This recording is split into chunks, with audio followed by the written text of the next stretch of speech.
मित्राणि नमो नमः। दी Sanskrit classes YouTube चैनले भवतां सर्वेषां स्वागतम् अस्ति। दोस्तों, आज के इस वीडियो में हम लोग मनुस्मृति के मोस्ट इम्पोर्टेंट क्वेश्चंस को देखेंगे। वीडियो बहुत ही ज़्यादा महत्वपूर्ण होने वाला है अगर आप लोग यूजीसी इत्यादि परीक्षाओं की तैयारी कर रहे हैं तो।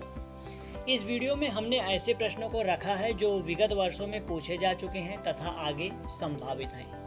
तो वीडियो को आप लोग अंत तक ज़रूर देखें और अगर अभी तक आपने हमारे चैनल को सब्सक्राइब नहीं किया है तो प्लीज़ चैनल को सब्सक्राइब कर लीजिए। चलिए शुरू करते हैं। सबसे पहला क्वेश्चन है, मनुस्मृति के लेखक कौन हैं? उत्तर है मनु। आपको बता दें कि ये प्रश्न परीक्षा में बहुविकल्पीय स्वरूप में पूछे जाते हैं, संस्कृत में पूछे जाते हैं। वहाँ पर आपको 4 ऑप्शन मिलते हैं, किंतु आपकी सरलता के लिए हमने कुछ प्रश्नों को ट्रांसलेट किया है हिंदी में तथा इसको क्वेश्चन आंसर का स्वरूप दिया है, जिससे कम समय में हम आपको ज़्यादा इन्फॉर्मेशन दे पाएँ।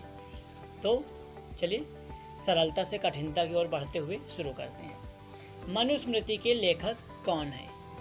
तो मनुस्मृति के लेखक, राइटर, रचनाकार भगवान मनु हैं। नेक्स्ट क्वेश्चन जो बहुत इम्पोर्टेंट है, सर्व प्राचीन स्मृति कौन है? सबसे प्राचीन स्मृति कौन है? ये क्वेश्चन अक्सर पूछा जाता है। उत्तर है मनुस्मृति। मनु किस शास्त्र के आचार्य हैं? तो उत्तर है धर्मशास्त्र। मनु जो है वो धर्मशास्त्र के आचार्य माने जाते हैं। मनुस्मृति एक धर्मशास्त्र का ग्रंथ है। स्मृति शब्देन किम बोध्यते, अर्थात स्मृति शब्द के द्वारा किसका ज्ञान होता है? उत्तर है धर्मशास्त्रस्य, धर्मशास्त्र का। मनुस्मृति का क्या अर्थ है? मनुस्मृति का अर्थ क्या होता है? मनुस्मृति इति इत्यस्य को अर्थः, तो उत्तर हो जाएगा धर्मशास्त्र। मनुस्मृति की रचना किस वंश के शासन में हुई है? बहुत इंपॉर्टेंट क्वेश्चन है गाइस, कई बार पूछा गया है। इसका उत्तर है सातवाहन वंश में। विद्वत समाज अथवा आने वाले जो इतिहासकार हुए हैं, उन्होंने जहाँ तक शोध करके पता लगाया है तो मनुस्मृति की रचना काल सातवाहन वंश के समय में सिद्ध होती है।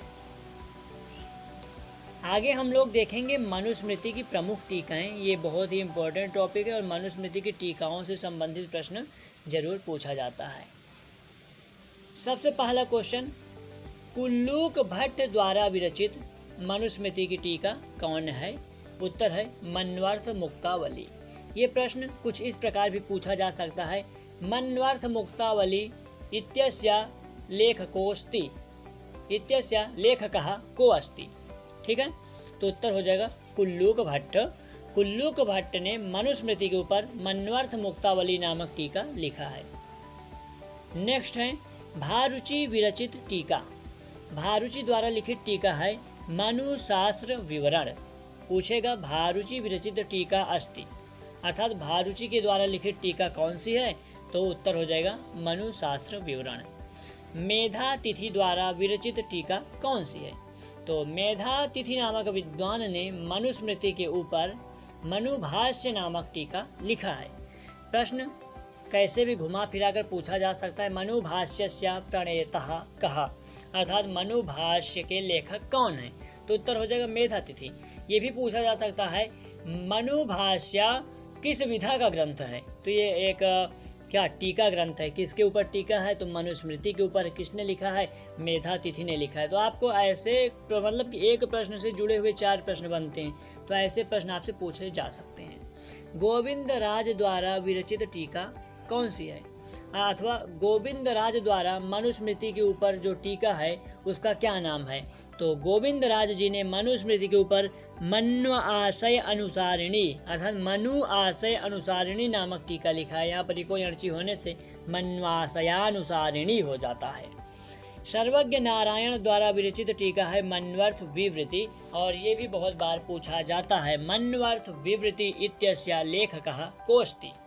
तो उत्तर है सर्वज्ञ नारायण। तो ये 5 मनुस्मृति की बहुत इम्पोर्टेंट टीकाएं हैं जो कि कई बार अथवा अधिकतम बार परीक्षाओं में पूछा जा चुका है, आगे भी पूछा जा सकता है, तो आपको पता होना चाहिए। आगे चलेंगे इम्पोर्टेंट क्वेश्चंस की तरफ। अगला इम्पोर्टेंट क्वेश्चन है, का आसीत स्वयंभुवस्य मनोः धर्मपत्नी। क्वेश्चन देखिए बहुत सरल है और बहुत सिंपल है, बहुत आसान है, किंतु परीक्षा में इसको घुमा फिरा कर पूछता है। का आसीत स्वयंभुवस्य मनोः धर्मपत्नी। बस आपको यहाँ पर पता होना चाहिए मनु की पत्नी कौन है, यही आपसे पूछा जा रहा है। स्वयंभुवस्य मनोः धर्मपत्नी के जो क्वेश्चन को थोड़ा क्लिष्ट बनाने के लिए उसमें ऐसे उपाधियाँ वगैरह क्वेश्चन को बड़ा बनाने के लिए, घुमाने के लिए आपको ऐसे पूछते हैं। तो स्वयंभुव मनु की पत्नी है शतरूपा। आश्रमाः कति भवन्ति। आश्रम कितने होते हैं? 4 आश्रम होते हैं। अक्सर हम लोगों को ये बातें तो बचपन में ही बता दिया जाता है। कितने आश्रम होते हैं? 4 आश्रम होते हैं। चत्वारः उत्तर है, 4 आश्रम होते हैं। वर्तमान काल किसका मनवंतर है? वर्तमान कालः कस्य मनवंतरोस्ति। वर्तमान काल किसका मनवंतर है? तो वैवस्वतस्य, अर्थात इस समय वैवस्वत नामक मनु का मनवंतर चल रहा है। जब आप लोग धर्मशास्त्र की विस्तृत क्लास करेंगे तब आपको पता चलेगा। जैसे कि काल को हम लोग बांटते हैं दिन, सप्ताह, महीने, वर्ष, वैसे जब ज्योतिष अथवा धर्मशास्त्र के अनुसार कालों की गणना होती है, हजारों लाखों सालों को मनवंतर इत्यादि में बांटा जाता है। युग होता है, युगांतर होता है, मनवंतर होता है, इस प्रकार से। ओके, इसको हम जब 73 कोड का ज्योतिष के सिलेबस को देखेंगे तो वहाँ पर भी हम मनु काल का विस्तार से अध्ययन करेंगे। तृणानि भूमिरुदकं वाक् चतुर्थी च सुनृता इत्यनेन कः यज्ञः परामृश्यते। उत्तर हो जाएगा नृयज्ञः। नृयज्ञ का उल्लेख करते हुए, लक्षण करते हुए भगवान मनु मनुस्मृति में लिखते हैं तृणानि भूमिरुदकं वाक् चतुर्थी च सुनृतः। ऐसा प्रश्न पूछा गया है। ये एकम ब्रह्मम आहः दैविक युग सहस्रम। ठीक है, एकम ब्रह्मम आहः दैविक युग सहस्रम। एकम ब्रह्म आहः, ये पंक्ति कहाँ की है? तो दैविक युग सहस्रम की है। ओके, दैविक युग सहस्रम ये मनुस्मृति का मतलब विभाजन है। जैसे अध्यायों में बांटा जाता है ना किसी ग्रंथ को, लेट चैप्टर में, पाठ में, वैसे तो एकम ब्रह्मम आह यह दैविक युग सहस्रम से उद्धृत है। ओके, अगले प्रश्न को देखते हैं। आचारः परमो धर्मः श्रुत्युक्तः स्मार्त एव च इदं कस्याम स्मृतौ विद्यते। आचारः परमो धर्मः, ऐसा आप लोगों ने कई बार सुना होगा। ये बहुत फेमस पंक्ति है। आचारः परमो धर्मः जब हम लोग कक्षा 9-10 में पढ़ते थे, हाई स्कूल इत्यादि में, पूर्व मध्यमा इत्यादि में, तो वहाँ पर निबंध लिखने के लिए आता था आचारः परमो धर्मः। तो यह श्लोक की जो पहला पाद है, अगर इसको 2 पाद को देखें तो हो जाते आचारः परमो धर्मः श्रुत्युक्तः स्मार्त एव च। तो पूछा गया यह पंक्ति किस स्मृति से उद्धृत है? इति इदम कस्याम स्मृतौ विद्यते। इति इदम, इति संस्कृत में अक्सर किसी पंक्ति के बाद लगाया जाता है। इदम अर्थात यह, कस्याम मतलब किस में से, स्मृतौ किस स्मृति से, विद्यते अर्थात किस स्मृति में है अथवा किस स्मृति से उद्धृत है, लिया गया है। उत्तर है मनुस्मृति में। मनुस्मृतौ अर्थात मनुस्मृति में। मनुस्मृति इत्यस्य शब्दस्य सप्तमी विभक्त्याः रूपं भवति मनुस्मृतौ। ठीक है, मनुस्मृतौ सप्तमी के एक वचन में क्या बनेगा? स्मृतौ। ओके, आश्रम व्यवस्थायाम कः आश्रमः श्रेष्ठोस्ति। जैसा कि अभी हम लोग ऊपर पढ़कर आए, आश्रम कितने होते हैं? 4 होते हैं। आश्रम कितने होते हैं? 4 होते हैं। ब्रह्मचर्य आश्रम होता है, गृहस्थ आश्रम होता है, वानप्रस्थ आश्रम होता है तथा संन्यास आश्रम होता है। अवस्था के हिसाब से आश्रमों को बांटा गया है। प्राचीन काल में ऐसा होता था, सबसे पहले होता था ब्रह्मचर्य आश्रम। 25 वर्ष की अवस्था तक ब्रह्मचर्य आश्रम होता था। उसके बाद आपका गृहस्थ आश्रम होता था 25 से 50। उसके बाद 50 से 75 वर्ष तक वानप्रस्थ आश्रम होता था तथा अंत में अथवा मृत्यु काल पर्यंत ये अथवा ये कहें 75 से 100 वर्षों तक संन्यास आश्रम होता था। अभी भी होता है पर अभी मानने वाले बहुत कम लोग हैं। अभी लोग डायरेक्ट ब्रह्मचर्य के बाद संन्यास में चले जाते हैं, गृहस्थ के बाद संन्यास में चले जाते हैं, महात्मा बन जाते हैं इत्यादि। तो 4 आश्रम होते हैं, हम लोग जानते हैं, पहले पढ़ चुके हैं। और आश्रम व्यवस्था यह कहा आश्रम श्रेष्ठोस्ति। प्रश्न है आश्रम व्यवस्था में कौन सा आश्रम श्रेष्ठ है? उत्तर है गृहस्थ आश्रम। गृहस्थ आश्रम को सबसे श्रेष्ठ माना गया है। नेक्स्ट क्वेश्चन, भारतीय संस्कृत्यां वेदाध्ययनम कस्मिन् आश्रमे उक्तम। भारतीय संस्कृत में वेदाध्ययन किस आश्रम में कहा गया है? ठीक है, उत्तर है ब्रह्मचर्य आश्रम में, क्योंकि ब्रह्मचर्य आश्रम में हम लोग बच्चे होते हैं, 25 वर्ष से कम के होते हैं, यह हमारे अध्ययन अध्यापन का समय होता है, पढ़ाई का समय होता है, तो अध्ययन कब होगा? ब्रह्मचर्य आश्रम में ही होगा। ओके, तो वेदाध्ययन का समय कौन सा है? ब्रह्मचर्य आश्रम है। अध्ययन का समय कौन सा है? ब्रह्मचर्य आश्रम है। और विद्यार्जन का समय कौन सा है? ब्रह्मचर्य आश्रम है। तो यहाँ पर थोड़ा सा कॉमन सेंस का भी आप लोग प्रयोग कर सकते हैं। अगर परीक्षा में आपसे पूछा जाता है और आपको उत्तर नहीं पता है तो थोड़ा दिमाग से भी कभी कभी सही हो जाता है, जिसको तुक्का बोलते हैं। ओके, षोडश संस्कारे न परिगणितः। षोडश संस्कार में इनमें से किसको नहीं सम्मिलित किया गया है? तो आपको बता दें, इनमें से यहाँ तो हमने डायरेक्ट उत्तर लिख दिया मार्जन संस्कारः, किंतु इसको हमने यूजीसी नेट के विगत वर्षों के प्रश्नों को उठा कर लाए हैं, तो वहाँ पर 4 ऑप्शन दिया गया था, तो मार्जन संस्कार नहीं है। फिलहाल 16 संस्कार होते हैं। कौन कौन से होते हैं? गपुंसी जानान्याहु। इस प्रकार से हमने एक ट्रिक बनाया है और YouTube पर शॉर्ट वीडियो बनाकर हमने डाला है। मतलब अगर आप 2 लाइन का पंक्ति है और अगर आप 30 सेकंड को उस वीडियो को देखते हैं तो आपको षोडश संस्कार याद हो जाएंगे। आप 2 लाइन को याद कर लेंगे, षोडश संस्कार आपको कभी नहीं भूलेंगे, तो आप लोग उस ट्रिक को देख सकते हैं। ओके, कति संस्काराः सन्ति? 16 संस्कार होते हैं, अभी हम लोग जान गए हैं। धर्म अर्थ काम च चत्वारः पुरुषार्थाः। तो यहाँ पर प्रश्न पूछा गया, धर्म अर्थ काम ... च चत्वारः पुरुषार्थाः। तो यहाँ पर खाली जगह में आपको उचित ऑप्शन को भरना होता है। तो वहाँ पर तो जहाँ से हमने प्रश्नों को उठाया है पेपर से, विगत वर्ष के प्रश्न पत्र से, तो वहाँ पर 4 ऑप्शन थे, किंतु यहाँ पर आपको हमने डायरेक्ट उत्तर दिया आपका समय बचाने के लिए कि धर्म अर्थ काम मोक्ष। ओके, अगले क्वेश्चन की तरफ चलेंगे। वीडियो अगर अच्छा लग रहा है, ज्ञानवर्धक लग रहा है, उपयोगी लग रहा है तो वीडियो को लाइक कर दीजिए और चैनल को सब्सक्राइब जरूर कर लीजिए, क्योंकि यहाँ पर हमेशा आपकी तैयारी के लिए उपयोगी वीडियोज आते रहेंगे। नेक्स्ट क्वेश्चन को देखते हैं। पुरा भारते आश्रम व्यवस्थासु किम विभक्तम आसीत्? पुरा अर्थात प्राचीन काल में, भारते कहाँ? भारत में। प्राचीन काल में भारत देश में आश्रम व्यवस्थासु, आश्रम व्यवस्थाओं में किम विभक्तम आसीत्? आश्रम व्यवस्थाओं में क्या विभक्त था? उत्तर है मानव जीवनम। प्राचीन काल में भारत देश में मानव जीवन आश्रम व्यवस्थाओं में विभक्त था। 100 साल का मानव जीवन होता था। 25 25 25 25 उसके 4 भाग कर दिए गए थे। ब्रह्मचर्य, गृहस्थ, वानप्रस्थ, संन्यास, इस प्रकार 4 आश्रमों में उसको रखा जाता था। ब्रह्मचर्य आश्रमस्य मुख्योद्देश्यम आसीत्। ब्रह्मचर्य आश्रम का मुख्य उद्देश्य क्या था? आसीत् अर्थात क्या था? तो उत्तर होता है विद्यार्जनम। प्राचीन काल में 25 वर्ष की अवस्था तक कोई शादी विवाह नहीं होता था। विद्यार्जन करते थे, लोग पढ़ते थे, हर प्रकार की विद्या, शस्त्र विद्या, शास्त्र विद्या, सभी का अध्ययन करते थे, अध्यापन करते थे, किंतु शादी विवाह इत्यादि नहीं होता था। विद्यार्जन ही उसका मुख्य उद्देश्य होता था। आजकल तो पूरा सिस्टम चेंज हो गया है। फिलहाल हम लोगों को इस पे नहीं जाना है, अपने परीक्षा के हिसाब से प्रश्नों को देखते हैं। धर्मार्थ काम मोक्षाः किम कथ्यन्ते? धर्मार्थ काम मोक्ष, इनको क्या कहा जाता है? उत्तर है पुरुषार्थ। धर्म अर्थ काम मोक्ष को पुरुषार्थ कहा जाता है। आपको बता दें 4 पुरुषार्थ होते हैं। कौन कौन से होते हैं? धर्म अर्थ काम मोक्ष। ठीक है, अगले प्रश्नों की तरफ चलेंगे। भारतीय संस्कृत्यां वर्ण व्यवस्थायाः कः आधारोऽस्ति? भारतीय संस्कृति में वर्ण व्यवस्था का क्या आधार है?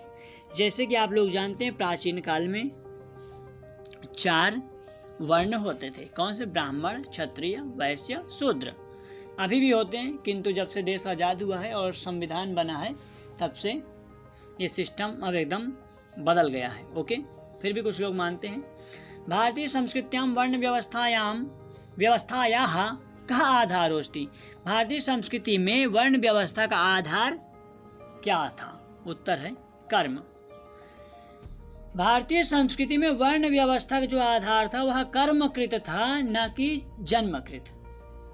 अर्थात कर्मकृत था, गुणकृत था। अगर कोई व्यक्ति को बिजनेस करना पसंद है, वह ब्राह्मण के घर में जन्म लेता है, किंतु अगर उसको बिजनेस करना पसंद है, वह धंधा करना चाहता है, उद्योग करना चाहता है, तो वह वैश्य हो जाता था। वह क्षत्रिय के घर में जन्म लेता है किंतु उसको वेदाध्ययन में बहुत रुचि है, पढ़ना अच्छा लगता है, तो वह ब्राह्मण का कार्य करता था, तो वह ब्राह्मण कहलाता था। तो प्राचीन काल में कर्मों के अनुसार वर्ण बटे थे, ऐसा ऋग्वेद के पुरुष सूक्त से भी पता चलता है। जब हम लोग सूक्तों को पढ़ेंगे 73 कोड के अंतर्गत सृष्टि सर्ग इत्यादि का सिलेबस में रखा गया, तो वहाँ पर हम उसको पढ़ेंगे। पुरुष सूक्त है और नासदीय सूक्त है, इन सभी में प्रसंग आता है, तो वहाँ पर समझेंगे। तो आप लोग चैनल को सब्सक्राइब करें ताकि ये जानकारी आपसे मिस ना हो। ओके। शिशोः जन्मात् पूर्वं कति संस्काराः भवन्ति। शिशु के जन्म के पूर्व कितने संस्कार होते हैं? 3 संस्कार शिशु के जन्म के पूर्व होते हैं। गर्भधारण संस्कार, पुंसवन संस्कार, सीमांतोन्नयन संस्कार। 3 संस्कार होते हैं। आगे हम संस्कारों के ऊपर कितने क्वेश्चंस बन सकते हैं, कितने क्वेश्चंस पूछे जा चुके हैं, पूछे जा सकते हैं, अभी हम आपको पूरा बताने वाले। मात्र 16 संस्कार हैं, पर इनसे घुमा फिरा कर आपसे कितने भी प्रश्न पूछे जा सकते हैं। इसलिए आप संस्कारों को जरूर रटिए, समझिए और उस शॉर्ट वीडियो को जरूर देखना, ट्रिक वाला। ओके, आगे चलते हैं। अच्छा, अगला क्वेश्चन है शिशोः जन्मात् पूर्वम कति संस्काराः भवन्ति। हमने अभी ऊपर के क्वेश्चन में देखा था 3 संस्कार होते हैं। कौन कौन से होते हैं? गर्भधान संस्कार, पुंसवन संस्कार तथा सीमांतोन्नयन संस्कार। अगले क्वेश्चन को देखते हैं। अस्मारोहण विधि भवति। अस्मारोहण विधि कहाँ होती है? विवाह में होती है। तेषां त्रयाणां शुश्रूषा परमं तप उच्यते। तेषां त्रयाणां शुश्रूषा, उन तीनों की सेवा को परम तप कहा जाता है। किसकी सेवा को भैया? तो मातृपित्राचार्याणाम, माता पिता और गुरु की सेवा को भगवान मनु के अनुसार अथवा मनुस्मृति के अनुसार परम सेवा कहा गया है। ठीक है। नेक्स्ट क्वेश्चन है मनु ने सूर्य चंद्र ग्रहण में द्विजों को कितने काल तक वेदाध्ययन करने को मना किया है?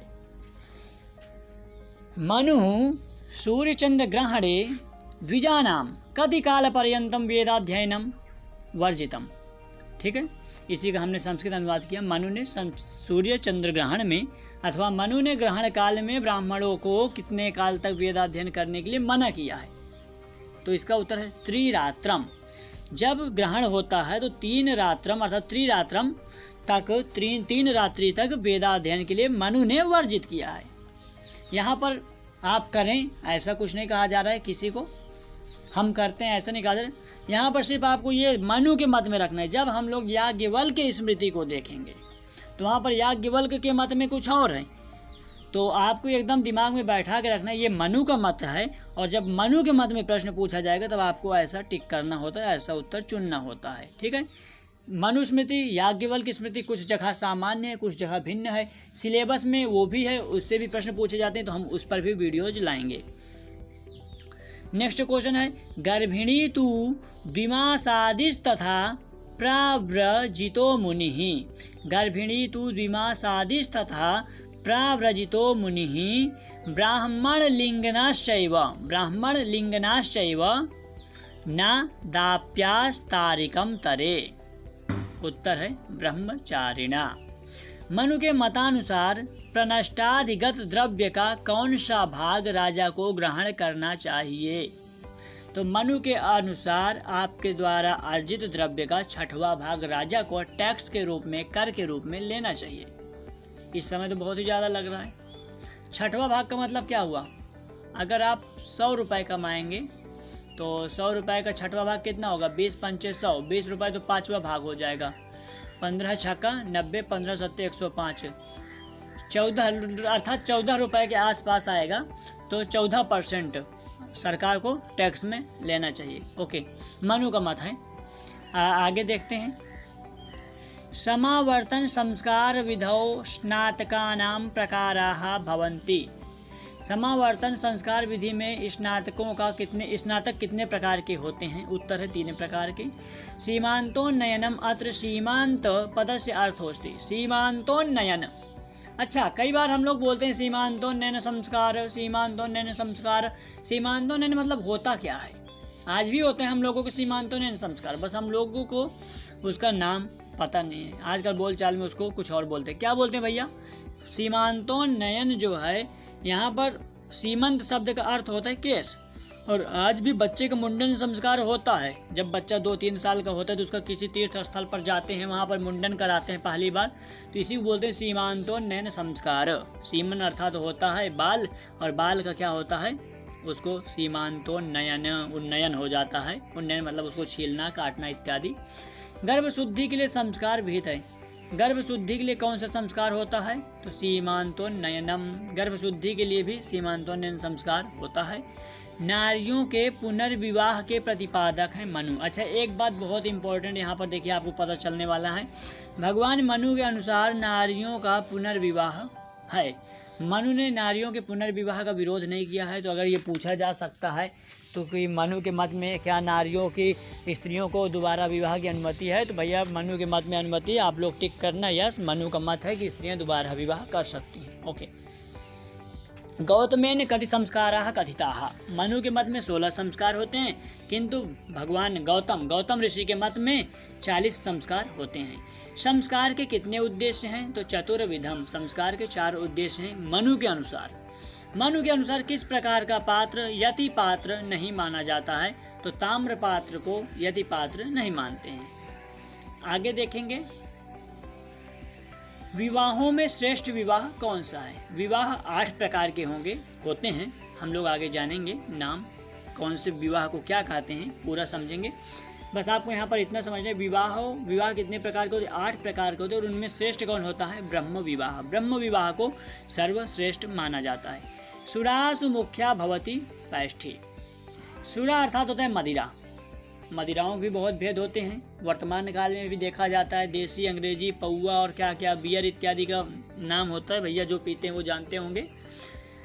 सुरासु मुख्या भवति। सुरासु अर्थात शराबों में मुख्य कौन सी होती, पैष्ठी नामक शराब। मनु ने मनुस्मृति में उल्लेख किया है, सुरासु मुख्या भवति पैष्ठी। सुरा अर्थात मदिरा में श्रेष्ठ होती है पैष्ठी नामक मदिरा। तो मनु के समय में होती रही होगी पैष्ठी, अभी तो भैया ना होती है ना जानते हैं। बशर्ते अगर क्वेश्चन पूछा जाए तो आप लोग पैष्ठी पर टिक कर दीजिएगा, आपको 2 अंक मिल जाएंगे। काम समुत्थानी व्यसनानी कति। काम समुत्थानी, कामना से संबंधित व्यसन कितने हैं, तो 10 प्रकार के होते हैं भगवान मनु के मत में। वैश्यस्य गोदानम विधीयते 24 वर्षे। वैश्य का गोदान 24वें वर्ष में विधान किया गया है। आश्रमाणाम योनि अस्ति। आश्रमों की योनि अर्थात सर्वश्रेष्ठ मुख्य आश्रम है गृहस्थ आश्रम। मनु ब्राह्मणेभ्यः किम कार्यम न अकल्पयत। मनु ने ब्राह्मणों को किम कार्य को करने को नहीं कहा है। तो प्रजा नाम रक्षणम। तो देखिए यहाँ पर आपको फिर से बता दें कि जो वहाँ पर बहुविकल्पीय ऑप्शन दिया गया था परीक्षा के प्रश्नों में, तो हमने वहाँ से प्रजा नाम रक्षणम को लिया है क्योंकि ये सही उत्तर था। बशर्ते आपको ये समझना है कि ब्राह्मणों को अध्ययनम और अध्यापनम मनु ने कहा है, इसको छोड़कर अगर आपको कुछ भी ऑप्शन में देता है तो वो सही जवाब हो जाएगा। मनुस्मृत्यानुसारम गुरुगताम विद्याम कोधिगच्छति शुश्रूषुः। मनुस्मृति के अनुसार गुरुगताम विद्या, गुरु के द्वारा प्राप्त विद्या को गुरु के द्वारा दी गई विद्या कौन प्राप्त कर सकता है, तो शुश्रूषुः अर्थात जो गुरु की सेवा करे। आगे देखते हैं, मनुस्मृत्यानुसारम ब्रह्मा ऋग्वेदम कस्मात् दुदोह। मनुस्मृति के अनुसार ब्रह्मा ने ऋग्वेद को कहाँ से प्राप्त किया। दुहा मतलब प्राप्त करना होता है। दुह प्रापणे धातु है, दोग्धी रूप बनता है लट लकार के एक वचन में। मनुस्मृत्यानुसारम ब्रह्मा ऋग्वेदम कस्मात् दुदोह, तो उत्तर हो जाएगा अग्नेः। अग्नि शब्दस्य पंचमी विभक्ते है एक वचनम रूपम अस्ति अग्नेः अर्थात अग्नि से। ओके। मनोः अभिप्रायेण यज्ञीयः देशः कहा। मनु के अनुसार यज्ञीय देश कौन सा है, यज्ञ करने के लिए श्रेष्ठ देश, तो कृष्णसार मृग संचार प्रदेशः, जहाँ पर काले मृग दौड़ें, चलें, घूमें, भ्रमण करें, ऐसा जो भूमि होती है वह यज्ञ के लिए श्रेष्ठ होती है। यज्ञीय भूमि मनु के मत में होती है। ओके। मनुना क्रोध जनानि व्यसनानि कियन्ति अभिहितानि। तो मनु के मत में अथवा मनु के द्वारा कहे गए क्रोध जनानि, क्रोध से जनित जो व्यसन है वह 8 प्रकार के होते हैं। निष्क्रमण संस्कारः कर्तव्यः चतुर्थे मासी। निष्क्रमण संस्कार किस महीने में करना चाहिए, तो चतुर्थे मासी अर्थात चौथे महीने में। मृगया गण्यते कामजगणे, ठीक है, मृगया को कामजगण में गिना जाता है। कभी भी विस्तार से समझेंगे कि कामजगण क्या होता है, क्रोधजगण क्या होता है, इसके ऊपर एक छोटा सा अलग से वीडियो लाएंगे। अर्धदुष्प्रम वर्तते क्रोधजगणे, अर्थात क्रोध के द्वारा जो उत्पन्न हो। अंगुली मूले किम तीर्थम भवति, उत्तर है प्रजापति तीर्थम, अंगुली के मूल में निवास करते हैं। ब्रह्म तीर्थ कहाँ होता है, तो अंगुष्ठ मूल से अधोभागे, अंगुष्ठ के जो मूल है उसके नीचे वाले भाग में, अंगूठा होता है उसके मध्य भाग में, मतलब मूल मतलब सबसे ऊपर से थोड़ा नीचे भाग में क्या होता है, ब्रह्म तीर्थ होता है भगवान मनु के अनुसार। ठीक है, कहाँ थे, अधोभागे। ओके, अगला क्वेश्चन है, धर्म के विषय में कौन सा प्रमाण सर्वमान्य है, तो श्रुति प्रमाणम।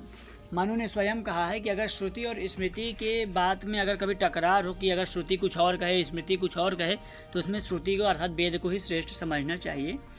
केशांत संस्कारस्य काल उक्तः क्षत्रियार्थम 22 वर्षे, केशांत संस्कार के लिए क्षत्रियों के लिए कितने साल को मनु ने कहा है, तो 22वें वर्ष में केशांत संस्कार होना चाहिए। दिवा स्वप्नः गण्यते कामज गणे, दिवा स्वप्न मतलब कि देखिए दिन में जो स्वप्न आता है ये एक दोष है।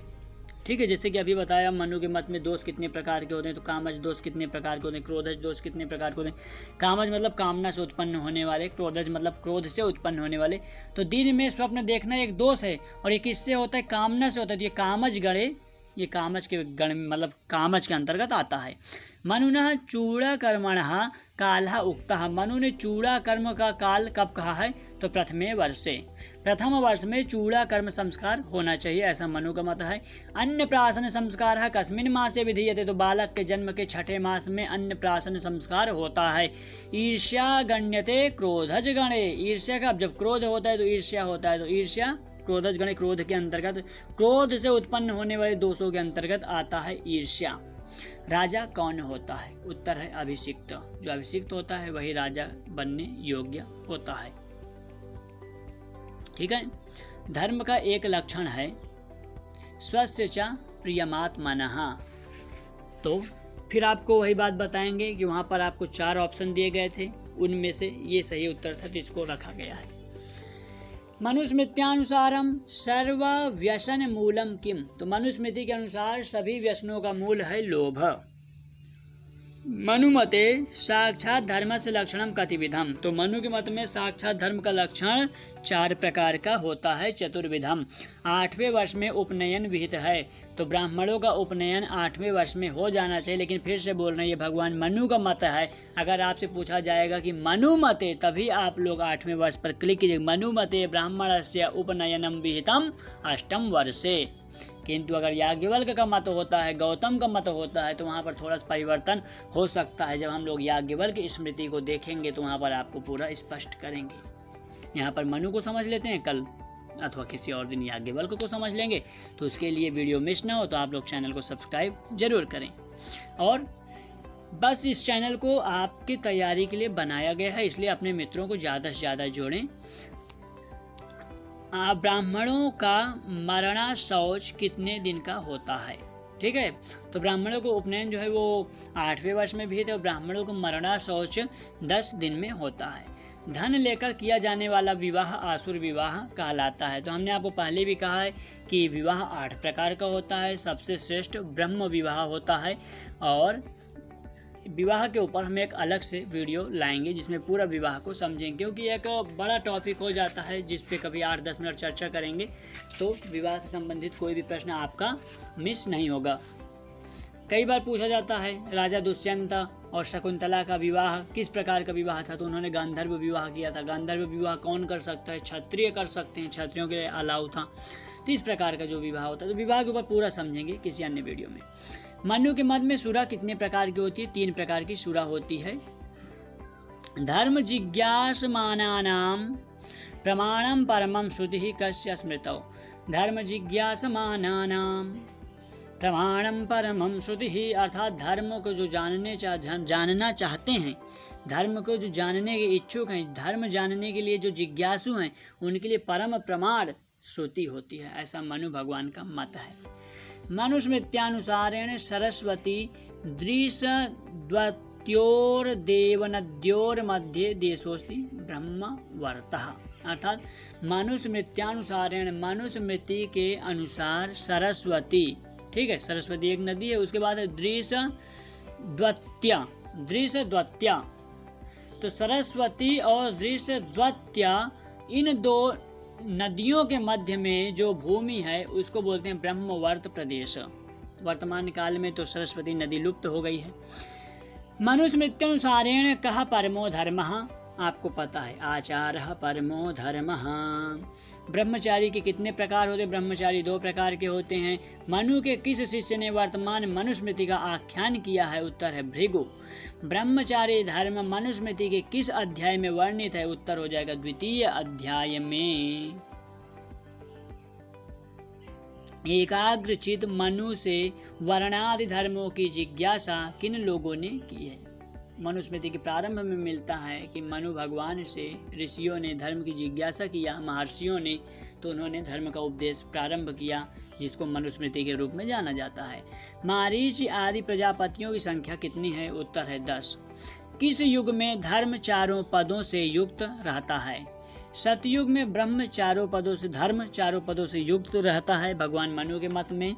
उसके बाद त्रेता में उसका एक पद टूट जाता है, द्वापर में 2 और द्वापर में 2, कलयुग में 1।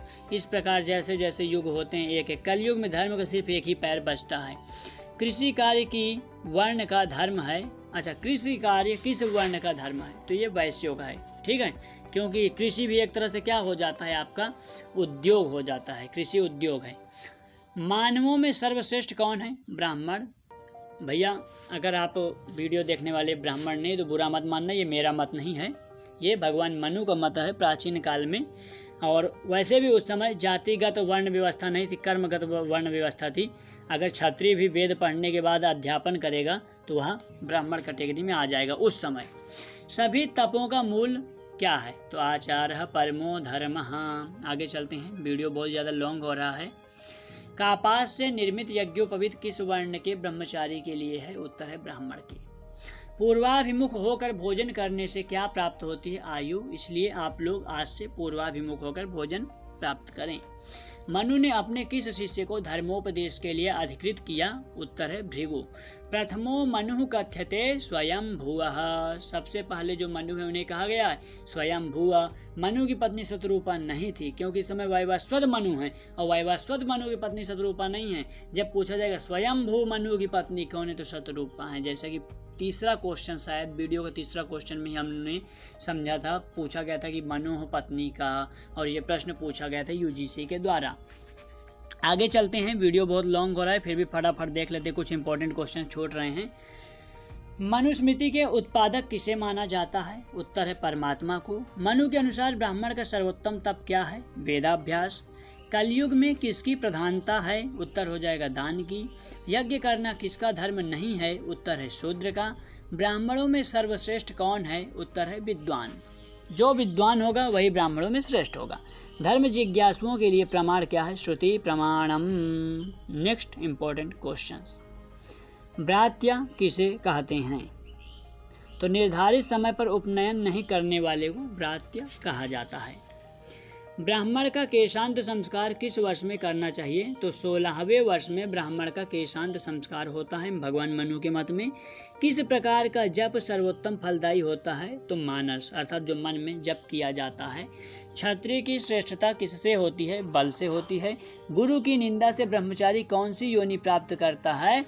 तो उत्तर है कुत्ता की योनि। अगर ब्रह्मचारी गुरु की निंदा करता है तो वह कुत्ता बनेगा। ऐसा कहा जाता है, कहा है गुरु से कपट मित्र से चोरी के हों आंधर के हों कोढ़ी। ऐसा गांव में आज भी कहावत है, बोला जाता है, हमने सुना था, याद आ गया। मनु किस शास्त्र से संबंधित हैं? तो इम्पोर्टेंट क्वेश्चन कई बार पूछा गया है, पहले भी वीडियो में आ चुका है, धर्मशास्त्र से। अभिवादनशील व्यक्ति क्या प्राप्त करता है? तो भगवान मनु का मत है अभिवादनशीलस्य नित्यं वृद्धोपसेविना चत्वारि तस्य वर्धन्ते आयुर्विद्या यशो बलम। धर्म के 10 लक्षण किसके मत से हैं? तो भगवान मनु के मत में धर्म के 10 लक्षण हैं। चूड़ा कर्म किस वर्ष में होता है? तृतीय वर्ष से। ब्राह्मण का उपनयन गर्भ से किस वर्ष में करना चाहिए? तो गर्भाष्टमी वर्ष से। ब्राह्मण का उपनयन अष्टम वर्ष में हो जाना चाहिए। आज भी जब बच्चे गुरुकुल में, जो बच्चे पढ़ने जाते हैं, संस्कृत पढ़ने जाते हैं, गुरुकुल में वेदाभ्यास के लिए जाते हैं, तो वहाँ पर उनका 8 वर्ष में करा दिया जाता है। भैया अगर कोई घर से 10वें वर्ष में जाएगा तो फिर 10वें वर्ष में होगा। किस ब्रह्मचारी की मेखला कैसी होनी चाहिए? तो मौंजली, अच्छा विप्र मतलब महात्मा, मतलब कि जो पीले हुआ कपड़ों में अथवा गेरुए कपड़े में जो ब्रह्मचारी होते हैं उनकी मेखला कैसी, मौंजी मेखला होनी चाहिए, ऐसा भगवान मनु का मत है।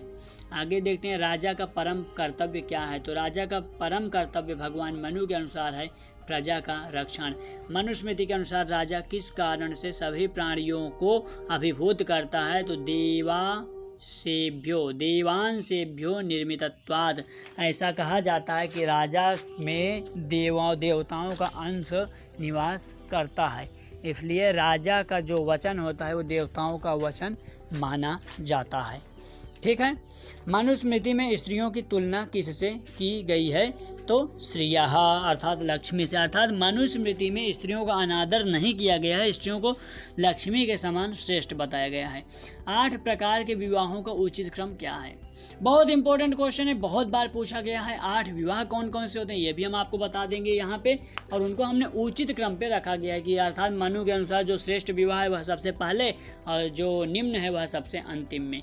तो इसको आप लोग क्रम से याद कीजिएगा। ब्रह्म, दैव, आर्ष, प्राजापत्य, आसुर, गांधर्व, राक्षस, पैशाच। एक बार फिर से बोलते हैं, ब्रह्म, दैव, आर्ष, प्राजापत्य, आसुर, गांधर्व, राक्षस, पैशाच। तो ये 8 विवाह मनु के मत में होते हैं। प्राचीन काले शिक्षायां कस्य प्रभावः सर्वाधिकः आसीत्? उत्तर है गुरोः। श्राद्धम कतिविधम? तो श्राद्ध 12 प्रकार के होते हैं।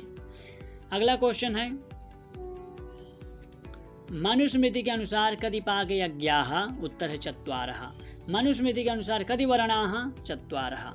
ब्राह्मणस्य शौचम कति दिनात्मकम? उत्तर है 10 दिनात्मकम। मनुस्मृति के अनुसार कति महायज्ञाः? उत्तर है 5। मनुस्मृति में विवाह के कितने प्रकार बताए गए हैं? तो ये तो आपको पता ही होगा, 8 प्रकार। कौन कौन से ये भी आपको पता चल गया है। किम पापम ब्रह्म हत्या तुल्यम?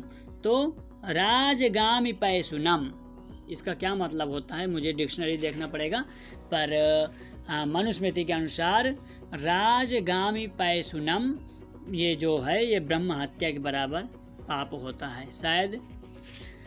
मनु संहितानुसारम कामज व्यसनम कतिविधम भवति? तो मनु संहिता के अनुसार कामज अर्थात कामना के द्वारा उत्पन्न होने वाले व्यसन 10 प्रकार के होते हैं, और इसको हमने पहले भी समझ चुके हैं।